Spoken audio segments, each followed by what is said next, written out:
बिस्मिल्लाहिर्रहमानिर्रहीम। शुरू अल्लाह के नाम से जो बड़ा मेहरबान और निहायत रहम करने वाला है। अस्सलाम वालेकुम मेरे प्यारे नाजरीन, कैसे हैं आप सब। उम्मीद करती हूँ आप सब खैर आफियत से होंगे और यकीनन खुश भी होंगे। तो आज की हमारी वीडियो है शैतान पर। अल्लाह ताला की बनाई हुई मखलूक में जिन भी हैं जो हमको दिखाई नहीं देते हैं, मगर जिन हमको देख सकती हैं, बहुत ताकतवर होते हैं और जहाँ चाहे थोड़ी सी देर में जा सकते हैं। अल्लाह ताला ने आदमियों को मिट्टी से और जिनों को आग से पैदा किया है। ये जंगलों और पहाड़ों में रहते हैं। जिनों में सबसे बड़ा जिन शैतान है, इसका नाम इब्लीस है। ये पहले आसमान में रहता था और अल्लाह पाक की बहुत इबादत करता था। अल्लाह पाक ने जब हज़रत आदम अलैहिस्सलाम यानी इंसानों के सबसे बड़े बाप को बनाया तो फरिश्तों और इब्लीस को कहा कि इनको सजदा करो।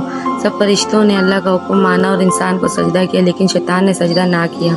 अल्लाह पाक ने फरमाया कि जब मैंने तुझको हुक्म दिया तो तू किस वजह से तूने सजदा ना किया। शैतान ने कहा मैं इससे अच्छा हूँ, मुझको आपने आग से बनाया और इसको मिट्टी से बनाया है। अल्लाह ने फरमाया तू बेशत से उतर जा, तू इस काबिल नहीं कि यहाँ गरूर करे, तू जलील है। शैतान ने कहा मुझे क़यामत तक की मोहलत दीजिए।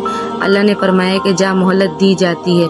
शैतान ने फिर कहा मुझे तो आपने मलून किया है, मैं भी इनको सीधे रास्ते से बहकाऊंगा, इनके आगे और पीछे से, इनके दाएं और बाएं से आऊँगा और इनमें से अक्सर कुछ लोग आपका शुक्र अदा ना करेंगे। अल्लाह पाक ने फरमाया निकल जाए यहाँ से ज़लील मरदूद, जो लोग इनमें से तेरा कहना मानेंगे इन सब को और तुझको जहन्नुम में भर दूंगा।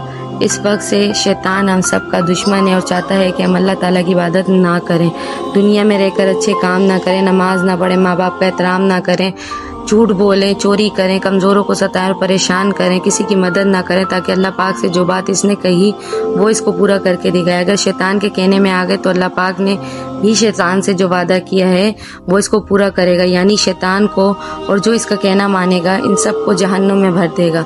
अल्लाह हम सबको जहन्नुम से बचाए, आमीन। कुरान मजीद में अल्लाह पाक ने फरमाया है कि मुसलमानों का दोस्त और मददगार है, इनको अंधेरे से निकाल कर रोशनी की तरफ लाता है, और जो अल्लाह का कहना नहीं मानते और शैतान के दोस्त हैं इनको वो रोशनी से अंधेरों में ले जाता है। ऐसे दो लोग दोज़ख में हमेशा रहेंगे। तुम अल्लाह पाक के दोस्त बनोगे या शैतान के? सवाल का जवाब कमेंट बॉक्स में लाजमी दीजिएगा।